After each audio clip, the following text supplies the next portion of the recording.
This is our tipping hall. And so the lorries are coming in up a ramp from the right-hand side here and driving across. This is one of our weigh bridges right in front of us. That's why that lorry there is being weighed.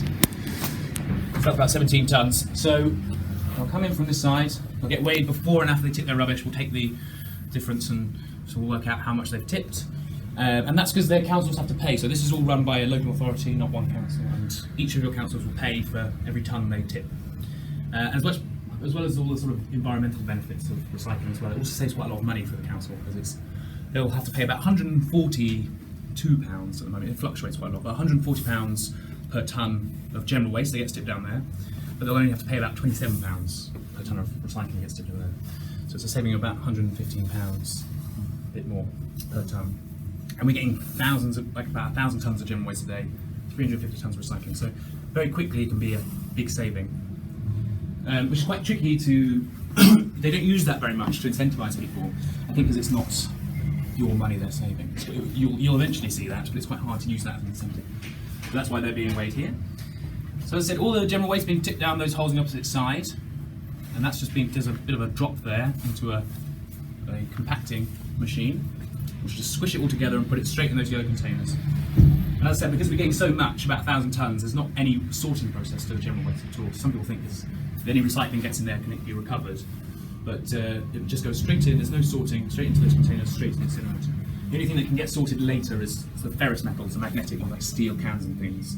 They'll go over the bottom ash with a magnet and recover those. But outside of that, anything that gets tipped down there that is the wrong thing, which you can always see because stuff falls down, you can see the amount of cardboard and things that get down there.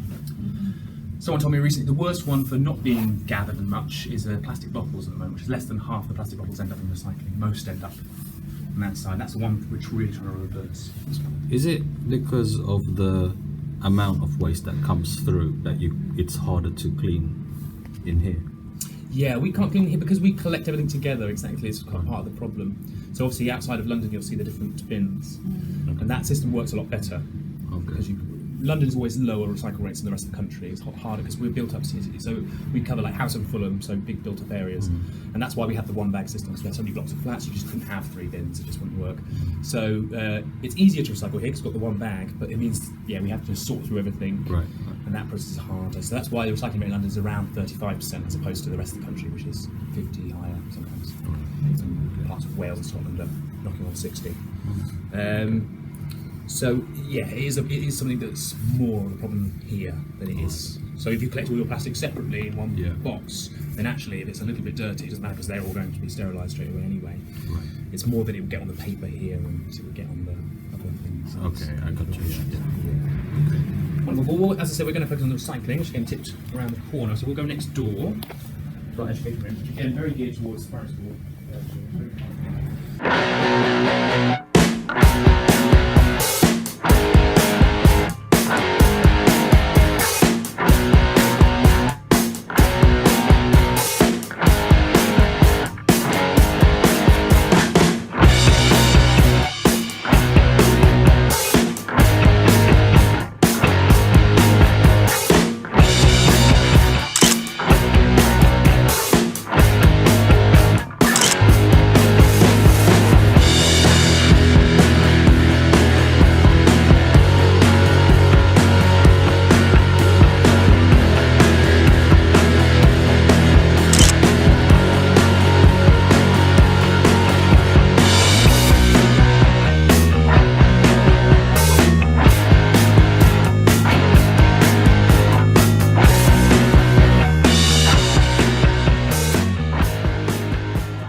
This one here is one of our ones for paper. Got 3 of the paper is just sorted by gravity essentially. It's sort of these inclined screens at 45 degrees, and they have cogs, rows of cogs, and those rotate. And anything 2D or like paper and things like that can get carried to the top, but the heavy items will fall from the slats. And there's a series of them with different gaps. So very very wide gaps for the hard cardboard. They're getting smaller and smaller. That's clever, yeah. So that's kind of just sifting really, where the paper is just gravity. They'll get the steel's quite easy to remove, they've got big rolling magnets. This can be blended with other material and sold in a peat substitute. This is all filmed here, so that's where we were next door with the 3 windows. That's the requirements. So tips with that one part together. But what happens to all Also, about the those orange incinerator bags? as well. On the other side of the tipping wall, they slide into a huge bunker. This is where the recyclables begin their journey into the mirth.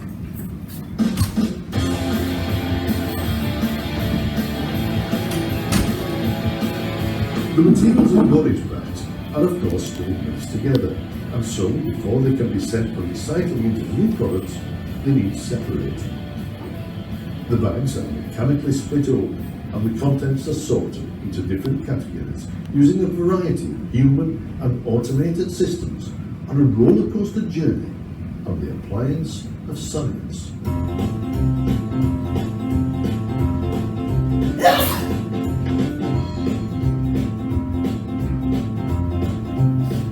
First, the orange plastic bags are removed and are sucked via vacuum into an overhead bin. Then, a large, vibrating, inclined screen uses gravity to separate the heavier cans, glass and plastic bottles, which fall to the bottom of the screen, from the lighter materials, the cardboard, paper and plastic bags, which are carried over the top to the next conveyor. Another screen takes out large pieces of cardboard, and this one removes the paper. Any plastics that get through the mechanical screens are then removed by hand in a quality control check. Meanwhile, the cans and plastic bottles are dropped down onto a different conveyor belt. Steel cans are then easily extracted using a large, rotating magnetic drum. And the aluminium is sorted using what's called an eddy current separator. Now, for the plastics. There are several types and colours of plastic that find their way into your bin, and these have to be separated into their different categories. An intense light is used to detect each type of plastic, and then blasts of air whisk them onto separate conveyors almost faster than the eye can see. A similar process sorts the bottles into their colour types.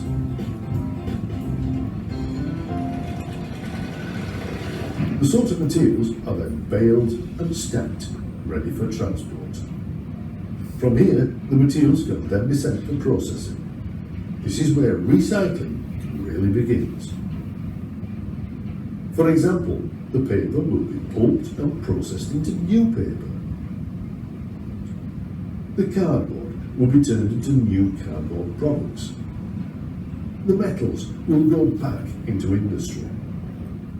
The plastic bags will become new bags. And some of the plastic bottles will come back as new bottles. But not all the materials will be recycled into the same type of product. For example, some of the waste plastic might be used in the manufacture of pencils, and some of the waste glass will be turned into building sand. But what of the black bag waste? While the recyclables have been hurtling around the conveyors at Smuggler's Way, the black bag waste has had a sedate journey down the Thames to the energy from waste plant at Bexley.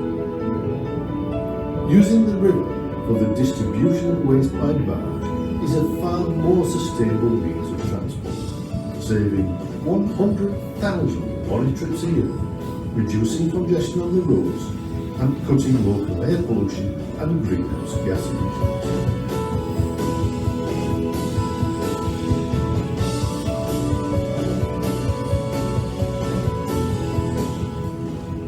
And instead of disposal, the black bag waste will now be used to generate electricity.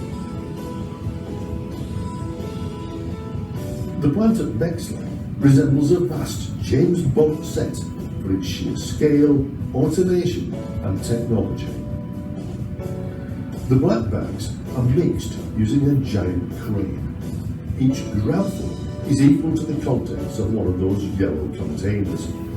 Mixing the bags ensures an even consistency when the waste is discharged for burning. The combustion temperatures are computer controlled to ensure efficient and complete burning. The heat is used to create steam in 3 giant boilers. The steam then drives turbines to generate electricity. 30 tonnes of waste are burnt for each boiler every hour. Up to 2,000 tonnes of waste a day, generating enough electricity to power 100,000 homes.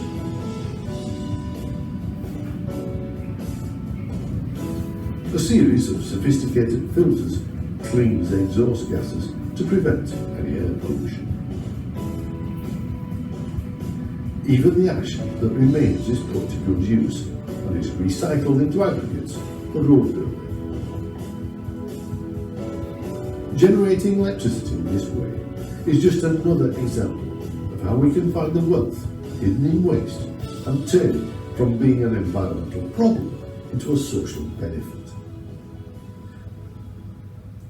So, when you have to throw something in the bin, think about what comes next and how you can help by keeping the clean plastics, paper, cans, glass and cardboard separate from the waste that needs to go in the black bag. By not buying what we don't need, reusing what we can, and through the simple but important actions of separating our waste, recycling, composting, and then buying recycled products, we can all help reduce the pressure on the Earth's limited resources.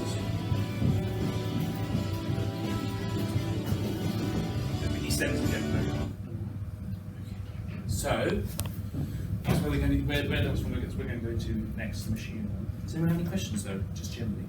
Yeah, how accurate is it? So like, how accurate is it in terms of like how pure, when you get a bale of bottles, how much Yes. is bottles, and also what's the problem if it isn't? It slightly affects the price it would go for. It kind of is pretty accurate. It's not, when you see them, you'll see there are a few mistakes in there. Everything in there is kind of a compromise between sort of speed and efficiency, whatever the word is, accuracy. Because obviously, because the 350 tonnes a day, there's a certain speed it has to go at. But it's pretty accurate, and usually, I mean, there's some things that get lost along the way. But when in the bales themselves, you're in the 90%, 95% accuracy. You will see the odd, like in a bottle of milk bottles, you'll see the odd green bottle just sticking out and things like that. And it just slightly affects how much they can sell it for. Really. Who's buying?